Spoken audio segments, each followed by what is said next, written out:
que era proibido na época pela igreja, de qualquer maneira, ele não podia fazer esse culto. Eu acho interessante que quando a gente vê, por exemplo, estuda como nasceu o culto ao Deus único, né, através do judaísmo, da religião, né, através de Abraão, e o povo judeu, ele ficou escravo praticamente a vida toda, ele foi escravizado. Mas todos os povos que escravizavam os judeus permitiam que eles cultuassem da forma que eles queriam o Deus dele. E vocês vejam que, por exemplo, aqui os escravos não podiam, não era permitido. E nós vamos ver que isso acontece ainda, às vezes, até no dia de hoje, as pessoas, né, não querendo que outras religiões se manifestem, tem muito isso ainda até nos dias de hoje. E quando a gente compara com o judaísmo lá, no início, todas as vezes que ele ficou escravo, todo o povo que escravizou os judeus permitiu que eles fizessem o culto da forma que eles quisessem. Tanto que a gente vê na história de Jesus que eles tinham templos, eles tinham as próprias leis, eles tinham tudo, mas estavam sob o jugo dos romanos. Mas mesmo assim, e os romanos cultuavam vários deuses, né? É bem interessante isso daí. Uma quarta e última fase sobreveio após a libertação dos escravos.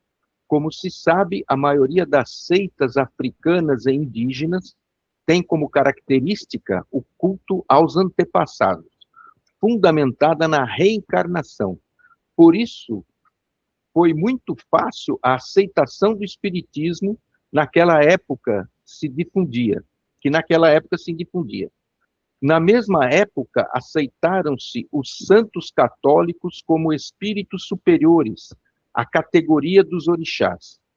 Foi um período de intensa inovações incorporadas ou subtraídas por uns ou repudiadas por outras, de onde nasceu uma profusão de terreiros com orientações variadas, resultando inovações calcadas no candomblé, na pagelança, catimbó, toré, mina e etc. Os diversos estados do Brasil, nos diversos estados do Brasil. Por isso, permanece na Bahia o candomblé mais íntegro, as origens primitivas, influências dos negros malês e sudaneses, cultuando os orixás. Já no Rio de Janeiro e Porto Alegre, a influência dos negros bantus separa-se do candomblé, os que aboliram a iniciação longa e cerimoniosa, movimento lutas de ogãs, surgiu as bandas, que ficaram conhecidas como Umbanda Branca, Banda Cruzada, Quimbanda, Nação e etc. Anos após, houve a incorporação de novos sincretismos, como a absorção de procedimentos do ocultismo oriental, consolidando o uso de magias esotéricas, banhos e defumações. Tudo isso fez uma nova concepção brasileira que levou a uma nova religião, a Umbanda. Então aí nós vemos, desde o começo, como é que foi, por isso que inclusive alguns dizem que a Umbanda surgiu antes, né? Não foi o Zélio de Moraes que criou.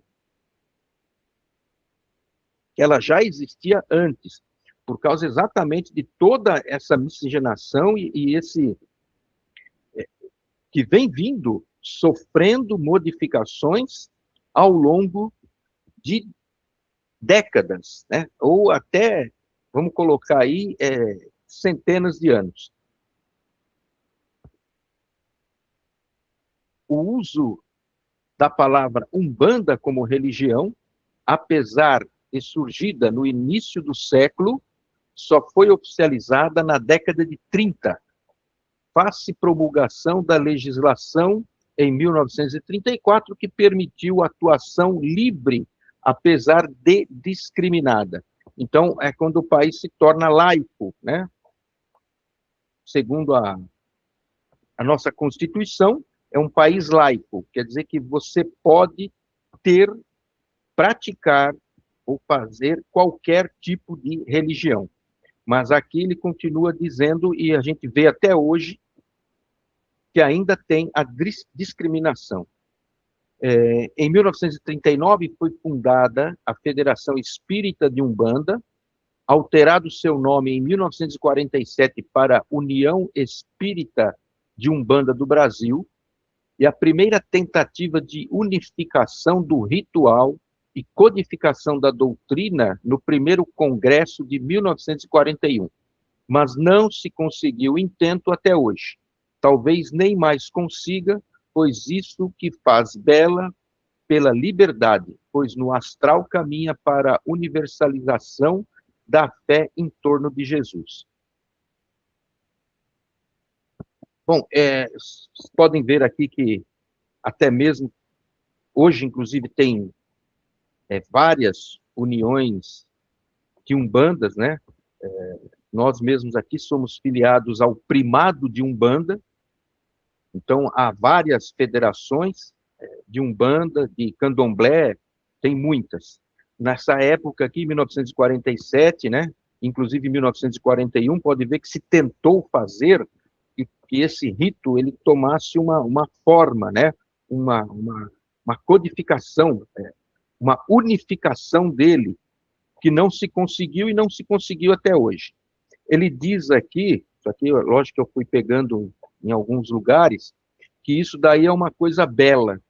Eu vejo que é, sim, é belo, mas também perigoso, porque hoje a gente vê como que todo mundo usa o nome Umbanda, como nós já falamos na aula anterior, para qualquer tipo de ritual que não tem nada a ver com Umbanda, e que isso traz para a Umbanda, inclusive, uma discriminação ainda maior, e coloca ela como uma religião, às vezes, que cultua demônio, que cultua outras coisas que não tem nada a ver, então vai tomando, às vezes, até pejorativo, né, para a nossa Umbanda. Então, se você tivesse uma diretriz, se você tivesse algo em que você pudesse se apoiar, isso daí era muito melhor. Eu até falei na semana passada, eu estou seguindo uma pessoa no Facebook, no coisa, que ele busca tentar fazer uma unificação ou unir, né, vários centros Umbanda exatamente para combater essas outras ditas religiões umbandistas que estão colocando, jogando, vamos se dizer bem assim, o nome da Umbanda na lama, né?